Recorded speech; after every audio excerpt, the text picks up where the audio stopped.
Harga barang naik, tapi gaji segitu-gitu aja. Tagihan datang terus, sementara kerjaan makin susah dicari. Di jalan, warung-warung kecil mulai sepi. Banyak toko tutup, diam-diam. Nggak ada berita besar, tapi semua orang ngerasain hal yang sama. Ekonomi lagi berat dan entah kenapa, suasananya sunyi. Inilah yang orang mulai sebut sebagai krisis sunyi. Krisis yang nggak selalu kelihatan di TV, tapi terasa di dapur, di dompet, di hati banyak keluarga. Pertanyaannya, kalau benar tahun 2026 nanti kita masuk masa seperti ini, siapa yang bisa bertahan dan usaha seperti apa yang masih bisa jalan walau dunia pelan-pelan melambat? Yuk, kita bahas bareng, satu persatu, biar kita bisa siap sebelum semua terlambat. Yang pertama, usaha sembako dan kebutuhan pokok. Kedengarannya biasa, tapi justru di situ kekuatannya. Karena seberat apapun ekonomi, orang nggak bisa berhenti makan, nggak bisa berhenti mandi, nggak bisa berhenti masak. Harga boleh naik, uang boleh seret, tapi beras, minyak sabun, dan gula tetap dicari setiap hari. Usaha ini nggak butuh tempat besar. Kamu bisa mulai dari rumah, dari garasi, atau bahkan dari grup WhatsApp komplek. Yang penting, rajin update stok dan jaga kepercayaan pelanggan.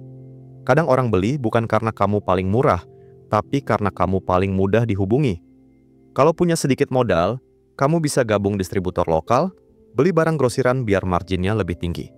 Atau kalau mau lebih fleksibel, jadi agen kecil yang bantu orang pesan dan antar. Kuncinya cuma dua, stabilitas dan kepercayaan. Karena di tengah krisis, orang cari yang pasti, dan sembako itu salah satunya. Tapi yang sering dilupakan, usaha sembako itu bukan cuma soal jualan barang. Ini soal hubungan manusia.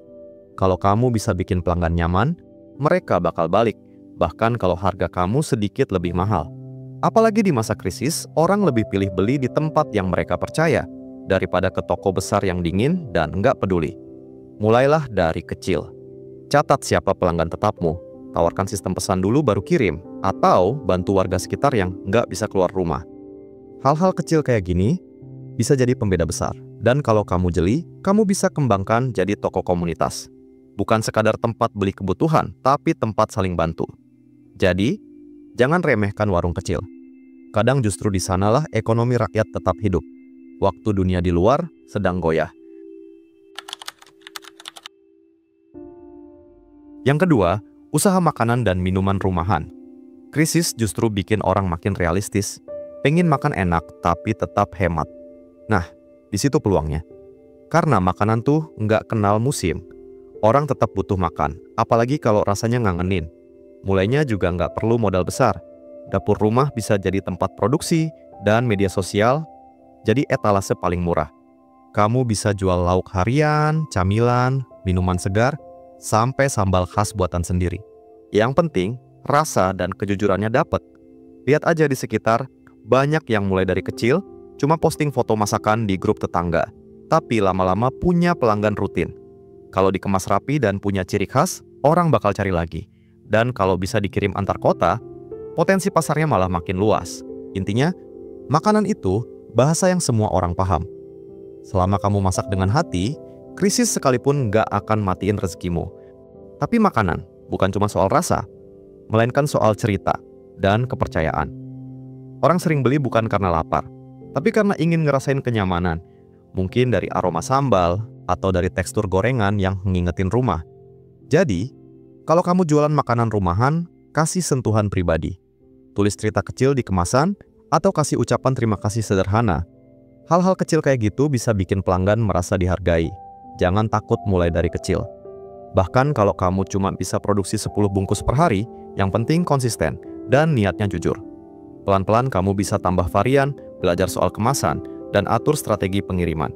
Dan yang paling penting, jangan buru-buru mikirin untung besar. Nikmatin dulu prosesnya. Karena dari dapur kecil, banyak impian besar lahir. Apalagi kalau tujuannya bukan cuma jualan, tapi juga berbagi rasa. Yang ketiga, laundry dan binatu. Kelihatannya sepele, tapi justru di masa krisis, usaha kayak gini tetap hidup. Kenapa? Karena orang masih butuh bersih dan rapi, tapi nggak semua punya waktu, tenaga, atau alat buat nyuci sendiri. Apalagi di kota-kota besar, Banyak pekerja sibuk yang berangkat pagi, pulang malam, baju numpuk, dan solusi paling masuk akal ya, laundry. Itu sebabnya bisnis ini jarang sepi. Kamu bisa mulai dari skala kecil, cukup dengan mesin cuci rumahan, setrika, dan deterjen berkualitas. Kalau tempat terbatas, manfaatkan garasi atau bagian depan rumah. Yang penting, pelayanan ramah dan hasilnya rapi. Tambahkan juga layanan antar jemput, karena sekarang orang lebih suka yang praktis. Dan kalau kamu bisa jaga kecepatan serta kebersihan, pelanggan bakal balik terus, tanpa perlu promosi besar-besaran. Di tengah krisis, kenyamanan kecil kayak pakaian bersih, itu hal yang orang rela bayar. Tapi yang bikin laundry bertahan, bukan cuma karena banyak orang males nyuci, tapi karena orang butuh dipercaya. Bayangin aja, mereka ninggalin pakaian kerja, seragam anak, bahkan spray kesayangan. Kalau pelayananmu jujur, rapi dan tepat waktu, mereka bakal loyal banget. Jadi, fokuslah ke kualitas. Bukan cuma soal pakaian bersih, tapi juga wangi dan nggak rusak. Kalau kamu bisa bikin pelanggan merasa tenang, itu nilai tambah besar. Kamu juga bisa main di segmen yang lebih spesifik. Misal, laundry kiloan untuk kos-kosan, atau laundry sepatu dan karpet untuk daerah perumahan. Modalnya kecil, tapi pasarnya luas banget. Dan kalau kamu mau naik level, tambahkan layanan tambahan, antar jemput, paket langganan mingguan, atau sistem poin pelanggan. Hal-hal kecil yang bikin usaha sederhana terasa profesional. Karena di tengah ekonomi sulit, kepercayaan itu mata uang paling mahal. Yang keempat, produk dan layanan kesehatan serta kebersihan. Sejak pandemi, cara orang melihat hidup berubah total. Sekarang, yang paling dicari bukan barang mewah, tapi rasa aman dan sehat. Dan tren ini nggak akan hilang begitu saja. Produk-produk kayak sabun herbal, masker kain, disinfektan alami, suplemen lokal, sampai jasa semprot desinfeksi rumah masih terus dicari banyak orang. Karena kesadaran soal kebersihan sekarang udah jadi kebiasaan baru. Kamu bisa mulai dari hal sederhana, bikin sabun cuci tangan rumahan dengan bahan alami, jual minyak herbal, atau bantu warga sekitar bikin produk kesehatan bareng. Bahkan kamu bisa kerja sama dengan UMKM lain untuk kemasan atau distribusi. Yang penting, fokus di kualitas dan kepercayaan. Orang nggak akan beli produk kesehatan asal murah. Mereka beli karena yakin. Kalau kamu bisa jaga kualitas dan transparansi, bisnis ini bukan cuma untung, tapi juga bermanfaat untuk banyak orang. Tapi usaha di bidang kesehatan ini butuh niat yang tulus. Karena di balik setiap botol sabun, suplemen, atau produk herbal, ada tanggung jawab besar, menjaga kepercayaan orang. Makanya, jangan asal ikut tren. Kalau kamu bikin produk, pastikan bahan dan prosesnya jelas. Orang sekarang lebih pintar. Mereka bisa bedain mana yang cuma dagang, dan mana yang benar-benar peduli. Mulai dari kecil juga nggak masalah.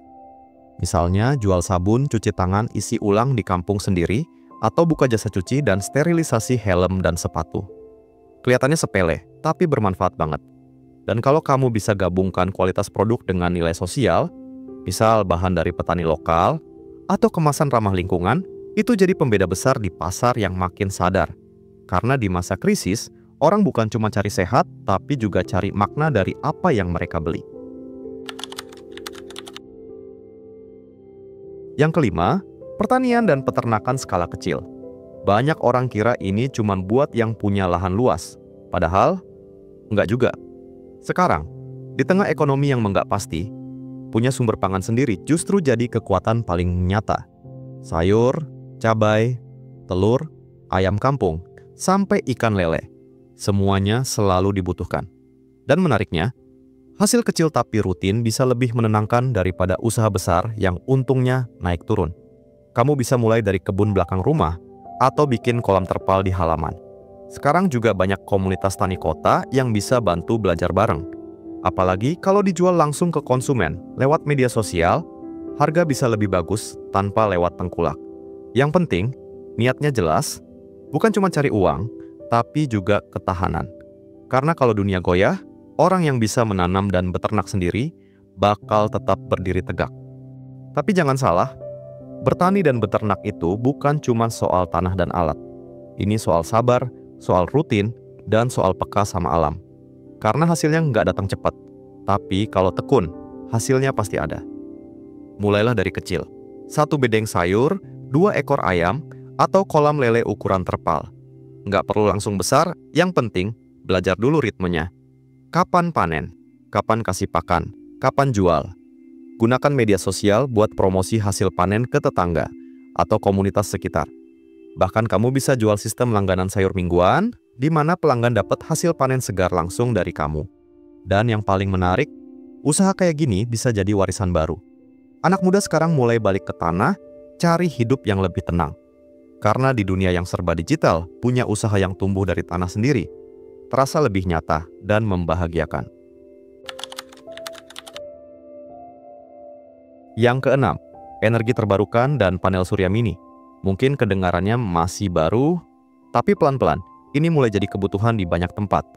Harga listrik makin naik, tagihan bulanan makin berat, dan banyak orang mulai mikir, gimana caranya hemat energi tapi tetap jalan? Nah, di situ peluangnya. Panel surya mini buat rumah, lampu taman tenaga matahari, atau powerbank tenaga surya. Sekarang, mulai banyak dicari. Bahkan di desa-desa yang listriknya sering padam, solusi kayak gini bisa jadi penyelamat. Kamu bisa mulai dari belajar dulu, lewat YouTube atau komunitas energi alternatif. Kalau udah paham dasar-dasarnya, bisa mulai jual produk kecil atau jasa instalasi rumahan. Modalnya nggak harus besar, tapi ilmunya harus niat. Energi terbarukan bukan tren sementara, ini arah masa depan. Dan siapa yang mulai lebih dulu, biasanya dia yang paling siap waktu dunia berubah. Kadang orang mikir, bisnis energi terbarukan cuman buat orang pinter atau yang punya modal besar. Padahal, yang dibutuhkan bukan gelar, tapi rasa ingin tahu dan tekad buat belajar. Sekarang banyak banget contoh orang kampung yang bisa rakit panel surya sendiri.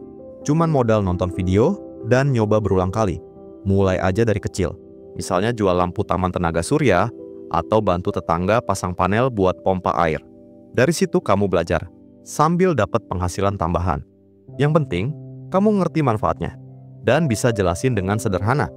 Kalau orang percaya kamu ngerti apa yang kamu jual, mereka bakal balik lagi.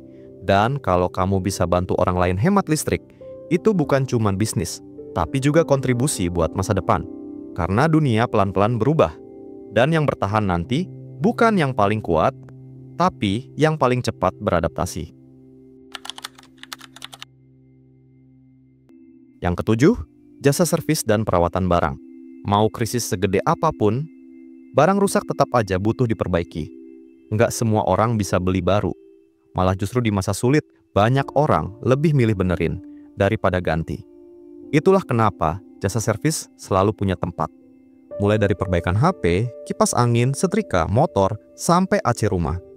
Selama kamu jujur dan bisa dipercaya, pelanggan nggak akan jauh-jauh. Kamu bisa mulai dari hobi bongkar-bongkar kecil di rumah, atau bantu tetangga yang butuh servis cepat. Kalau hasilnya bagus dan harga masuk akal, promosi bisa jalan cuma lewat omongan. Dan yang menarik, usaha ini nggak mati dimakan waktu. Selama masih ada barang, selama masih ada manusia yang pakai barang itu, selalu akan ada yang butuh jasa perawatan. Dan di tengah ekonomi yang goyah, keahlian memperbaiki justru bisa jadi penyelamat hidup. Tapi bisnis servis itu bukan cuma soal alat atau skill, melainkan soal kepercayaan dan kejujuran. Karena orang nyerahin barang kesayangannya ke kamu, dan mereka pengen tahu kalau barang itu ditangani dengan hati. Jadi, jangan buru-buru ngejar untung besar. Fokus dulu bikin pelanggan puas, hasil rapi, harga wajar, pelayanan jelas. Kalau kamu bisa jaga 3 hal itu, pelanggan bakal balik sendiri, tanpa disuruh. Kamu juga bisa kembangin layanan tambahan, kayak servis panggilan ke rumah, garansi kecil-kecilan, atau sistem keanggotaan buat pelanggan rutin. Hal-hal sederhana yang bikin kamu beda dari tukang servis lain. Dan yang paling penting, jangan malu dibilang tukang. Karena justru dari tangan-tangan terampil kayak kamu, banyak rumah bisa tetap berjalan. Di saat ekonomi rapuh, orang yang bisa memperbaiki selalu punya tempat untuk bertahan. Yang kedelapan, kursus dan pelatihan online. Krisis bikin banyak orang sadar kalau skill itu satu-satunya aset yang nggak bisa dicuri. Makanya sekarang, banyak orang mulai cari cara buat belajar hal baru. Dari desain, bahasa asing, sampai skill teknis kayak servis motor atau bisnis digital. Kalau kamu punya keahlian, sekecil apapun, itu bisa jadi peluang besar. Nggak perlu studio keren, nggak perlu alat mahal. Cukup kamera HP dan niat berbagi. Mulailah dari bikin kelas kecil di WhatsApp, di Zoom, atau bahkan lewat video pendek di TikTok. Banyak orang rela bayar, asal materinya jelas dan penyampaiannya jujur. Apalagi kalau kamu pernah ngalamin sendiri jatuh bangunnya di bidang itu. Cerita nyata seringkali lebih ngena daripada teori. Yang penting, jangan takut mulai kecil. Karena di zaman digital kayak sekarang, orang yang bisa ngajarin dengan tulus justru punya nilai paling tinggi. Tapi kursus online itu bukan cuma soal ngajarin skill. Lebih dari itu, ini soal berbagi pengalaman hidup. Kadang yang orang cari bukan cuma ilmu, tapi arah. Gimana caranya mulai? Gimana bertahan? Gimana bangkit? Kamu gak harus jadi ahli dulu. Kalau kamu punya pengalaman kerja, atau bisa satu hal praktis, misal desain sederhana, masak rumahan, atau cara jual online, itu aja udah bisa jadi materi kursus yang berguna banget buat banyak orang. Mulailah dari lingkar kecil. Ajak teman, tetangga, atau komunitas sekitar belajar bareng. Pelan-pelan kamu bisa bikin kelas berbayar, atau sistem langganan bulanan buat mereka yang pengen lanjut belajar. Dan yang paling penting, jangan remehkan ilmu yang kamu punya. Kadang, yang kamu anggap biasa, buat orang lain, bisa jadi titik awal perubahan hidupnya. Yang kesembilan, frozen food dan makanan tahan lama. Krisis bikin orang makin mikir praktis, pengen makan enak tapi bisa disimpan lama. Dan disitulah peluang besar muncul. Mulai dari nugget homemade, bakso beku, sambal botolan, sampai rendang kering. Semuanya punya pasar yang terus tumbuh.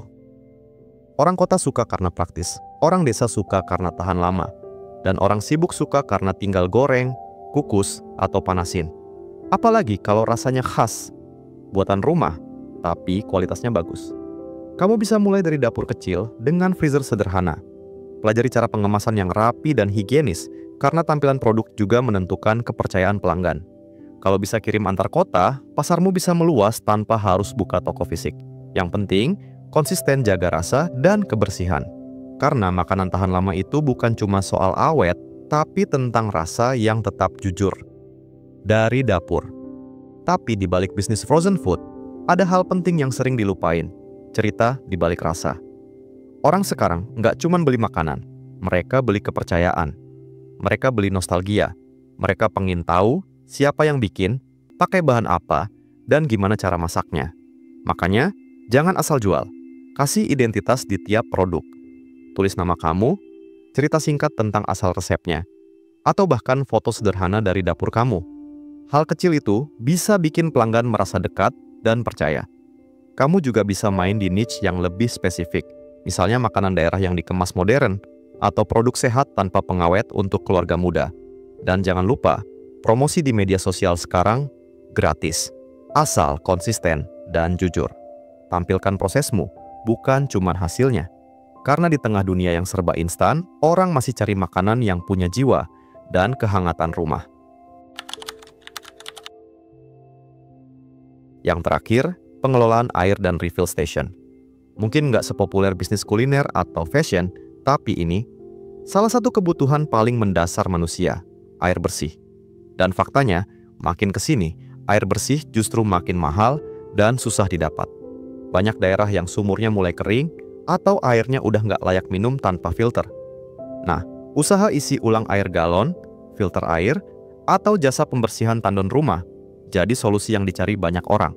Modalnya nggak harus besar, asal kamu ngerti soal kebersihan dan bisa jaga kualitas air.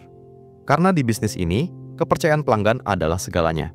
Kalau kamu bisa jaga kebersihan tempat, alat, dan pelayanan, pelanggan bakal balik terus, tanpa mikir dua kali. Dan yang paling menarik, usaha air ini bukan cuma soal uang, tapi juga soal menjaga hidup orang lain tetap sehat. Usaha air kelihatannya sederhana, tapi di balik tiap tetesnya, ada tanggung jawab besar. Air itu sumber kehidupan, dan kalau kamu jual sesuatu yang orang minum setiap hari, kamu sebenarnya lagi jual rasa aman. Itu sebabnya, kebersihan dan kejujuran jadi pondasi utama.